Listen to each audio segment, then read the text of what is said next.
Hello everyone, welcome to M S studies as.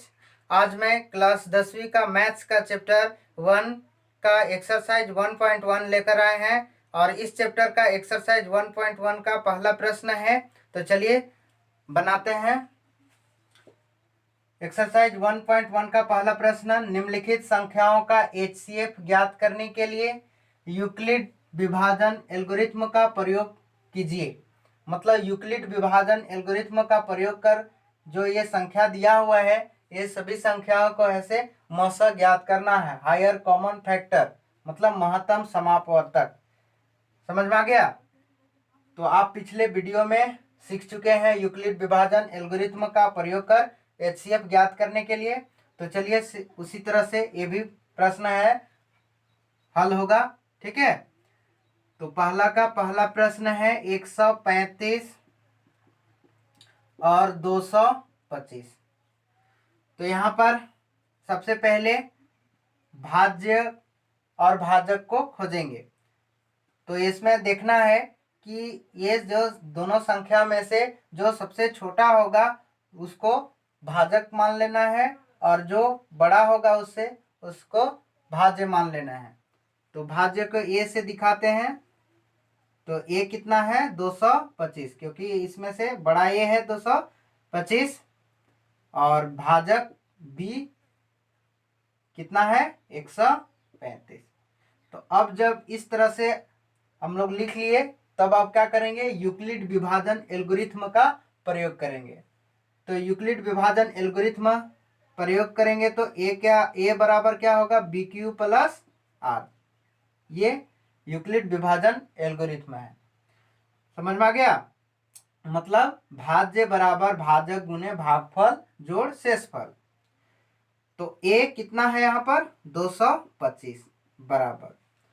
अब B Q plus are के रूप में कैसे करेंगे? समझ गए? तो इसे करने के लिए सबसे पहले आप सीख चुके होंगे विभाजन विधि से मसा ज्ञात करने के लिए। तो उसी तरह यहाँ पर क्या करेंगे? विभाजन विधि से रफ कार्य में हल करेंगे। समझ गए? तो 135 से 225 में भाग देंगे तो कितने बार में लगेगा? एक बार में। तो 135 हो जाएगा। अब 5 से 5 0 हो जाएगा और 12 में से 3 घटाएंगे 9 कटा। तो कितना हो गया? बी क्यू प्लस आर के रूप में आप करेंगे, मतलब भाजक गुने भागफल जोड़ शेषफल।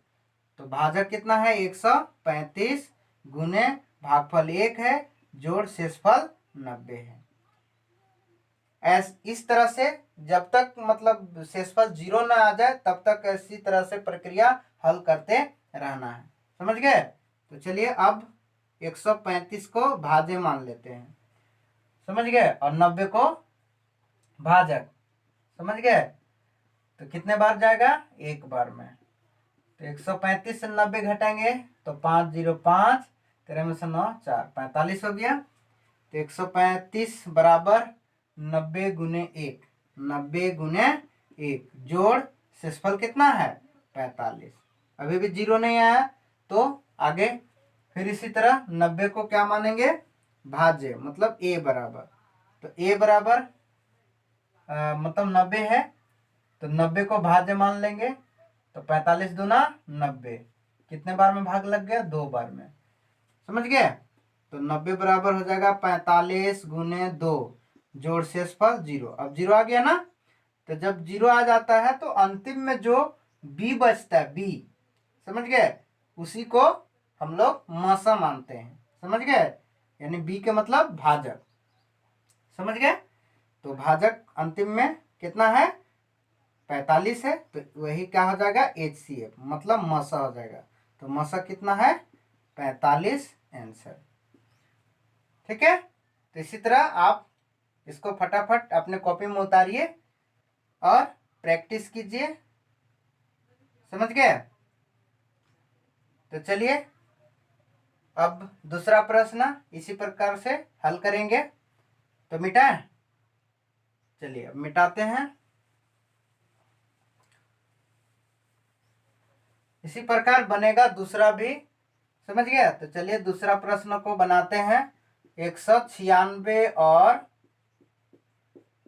38,220। तो यहाँ a कितना हो जाएगा भाज्य 38,220 और b हो जाएगा मतलब भाजक 196। अब यूक्लिड विभाजन एल्गोरिथ्म का प्रयोग करेंगे तो a बराबर हो जाएगा बी क्यू प्लस r। तो a कितना है 38,220 बराबर। अब बी क्यू प्लस आर के रूप में करने के लिए क्या करेंगे, सेम इसी तरह से विभाजन विधि से मसा ज्ञात करेंगे। तो 196 और 38 में भाग देंगे, 38,220 में। समझ गए। तो ये कितने बार में जाएगा 195 बार में। ठीक है, तो 38,220 आ जाएगा। अब घटा देंगे। ठीक है, तो शेषफल कितना आ गया 0। तो 196 गुने 195 जोड़ 0। अब तो 0 आ गए। अब यहीं से पता चल गया कि HCF 196 होगा, लेकिन फिर भी 196 को भी कर लेते हैं इस तरह से। 196 को भाग देंगे। समझ गए। तो 196 को भाग देने के लिए 196 गुने 1 करना पड़ेगा प्लस 0। तो अंतिम जो भाजक होगा वो क्या होगा, मसा होगा, HCF होगा। तो HCF कितना हो गया इसका 196। समझ में आ गया। तो उतारिए फटाफट कॉपी में। तो चलिए अगला प्रश्न बनाते हैं, हल करते हैं, इसको मिटाते हैं।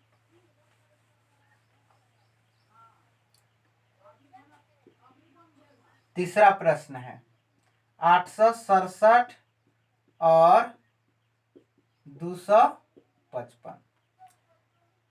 तो इसमें देखना है कौन बड़ा है इसमें से। तो जो बड़ा होगा उसको भाज्य मानना है और जो छोटा होगा इसमें से उसको भाजक मानना है।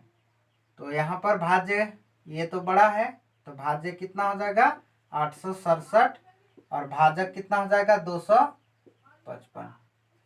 तो जब इस तरह से लिख लिए तो क्या करेंगे, यूक्लिड विभाजन एल्गोरिथ्म का प्रयोग करेंगे। तो यूक्लिड विभाजन एल्गोरिथ्म का फॉर्मूला होता है a बराबर बी क्यू प्लस आर। तो a कितना है 867 बराबर, इस तरह से कर लेंगे। अब फिर इसी प्रकार से है से मतलब इसको विभाजन विधि से हल करते हैं मसा। तो 255 से भाग देंगे 867 में। तो कितना बार में जाएगा 3 बार में। 5 15, 5 15 1 16, हाथ में 3 दूनी 6 1 7, घट जाएगा 7 में से 5 घटाएंगे कितना बचेगा 2, 6 से 6 0, 8 से 7 1, 102। तो यहाँ पर हो जाएगा 255 गुने 3, 255 गुने 3 जोड़ शेषफल 102। अब क्या करेंगे 255 को भाज्य मानेंगे और 102 को भाजक। समझ गए। तो कितने बार में जाएगा 2 बार में। 2 दूना 4, 10 दूना 20। अब 255 से 204 में घटाएंगे तो कितना हो जाएगा 5 से 4 घटा 1, 505 क्रॉस हो गया। तो एक यहाँ पर 255 बराबर कितना हो जाएगा 102 गुने 2 जोड़ 51। समझ गया। अभी भी 0 नहीं आया है। तो अब 102 को क्या मानेंगे भाज्य। समझ गए। और 51 को भाजक। तो 102 भाज्य हो गया। 5 कितना 2 बार में जाएगा। तो 2 एकम 2, 5 दूना 10, शेषफल कितना हो गया 0 हुआ ना। तो 102 बराबर कितना हो जाएगा 51 गुने 2 जोड़ 0। तो अंतिम यहाँ 0 आ गया। तो अब HCF कितना हो गया 51। समझ में आ गया। दूसरा प्रश्न, दर्शाइए कि कोई भी धनात्मक विषम पूर्णांक 6q+1 या 6q+3 या 6q+5 के रूप का होता है जहां q कोई पूर्णांक है। मतलब कोई भी धनात्मक विषम पूर्णांक होगा तो 6q+1 या 6q+3 या 6q+ के रूप का हो सकता है। मतलब प्रूव्ड करना है जहां q का होगा एक पूर्णांक होगा। समझ गए। तो चलिए इस तरह से हल करेंगे। तो सबसे पहले इस तरह से हल कर, जब इस तरह से प्रश्न होगा तो लिखेंगे माना कि धनात्मक विषम पूर्णांक, धनात्मक विषम पूर्णांक ए है। समझ गए? तो यहाँ पर b कितना हो जाएगा? 6 होगा। धनात्मक विषम पूर्णांक ए है तो b कितना हो जाएगा? 6। अब क्या करेंगे? विभाजन एल्गोरिथ्म से। किसे? विभाजन एल्गोरिथ्म से।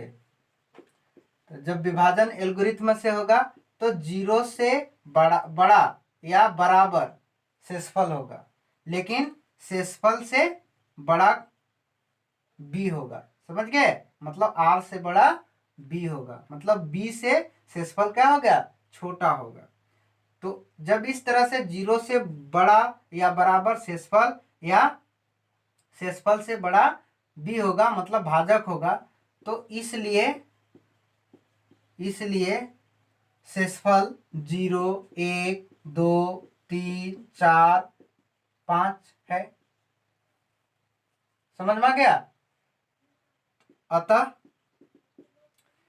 अतः जब इस तरह से अब आ गया तो विभाजन एल्गोरिथ्म से जब यह जानते हैं a बराबर बी क्यू प्लस आर के रूप में लिखेंगे। समझ गए?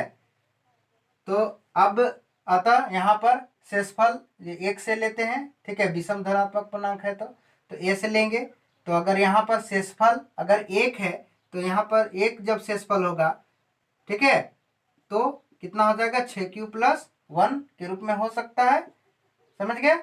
अगर शेषफल 2 है तो 6q प्लस 2, अगर शेषफल 3 है तो 6q प्लस 3, अगर शेषफल 4 है तो 6q प्लस 4, या शेषफल 5 है तो 6q प्लस 5 के रूप का हो सकता है। समझ गए? लेकिन प्रश्न में क्या कह रहा है यहाँ पर कि धनात्मक विषम पूर्णांक है। ठीक है, तो चूंकि ये क्या है? धनात्मक विषम पूर्णांक है, विषम पूर्णांक है। समझ गया? चूंकि ये क्या है? धनात्मक विषम पूर्णांक है। तो जब धनात्मक विषम पूर्णांक है तो इसलिए यहाँ पर 6q प्लस 2 और 6q प्लस 4, 6q प्लस 2 या 6q प्लस 4 के रूप का नहीं हो सकता, नहीं हो सकता है। समझ गए? जब ये धनात्मक विषम पूर्णांक है तो 6q प्लस 2 या 6q प्लस 4 के रूप के नहीं हो सकता है। समझ गए? तो नहीं हो सकता है तो क्या हो सकता है? यहाँ पर 6q प्लस 1 और कौन होगा? 6q प्लस 3 और 6q प्लस 5 के रूप का होगा। समझ गए? मतलब 6q प्लस 1, 6q प्लस 3 या 6q प्लस 5 के रूप का हो सकता है। समझ गए? ये प्रूव्ड हो गया। समझ में आ गया? अगर नहीं समझ में आया होगा तो आप वीडियो को ऐसे बार बार ऐसे मतलब आगे पीछे करके देख सकते हैं। अगला प्रश्न है चौथा। लिखा हुआ है प्रश्न, किसी परेड में 616 सदस्यों वाली एक सेना है, मतलब एक परेड करने में 616 सदस्यों वाले एक आर्मी का सेना है कि टुकड़ी को 32 सदस्यों वाले एक आर्मी बैंड के पीछे मार्च करना है। समझ गए? दोनों समूहों को समान संख्या वाले स्तंभों में मार्च करना है। उन स्तंभों की अधिकतम संख्या क्या है? मतलब उस जो स्तंभ है उस स्तंभ में अधिकतम संख्या कितनी है? समझ गए? तो यहाँ पर क्या क्या दिया है? 32 सदस्य है बैंड वाले जो मार्च करने वाला, और टोटल टुकड़ी कितना है? 616। तो अब इसको विभाजन विधि से हम लोग मशक ज्ञात करेंगे। समझ गए? तो 32 से लगभग कितने बार में? 19 बार में भाग लग जाएगा। तो कितने हो जाएगा? 616 8। समझ गए। अब इसको घटाइए, 6 में से 8 नहीं गया, 16 में से 8 घटे कितना बचेगा 8। समझ गए। अब इसको 8 हो गया और ये 32 यहाँ पर लिखेंगे, तो 8 चौका 32। तो स्तंभों की संख्या कितना हो जाएगा, स्तंभ की संख्या 8 हो जाएगा। मतलब उस परेड की जो पंक्ति में बैंड मार्च करने के पीछे स्तंभ की संख्या कितना होगा, 8 होगा।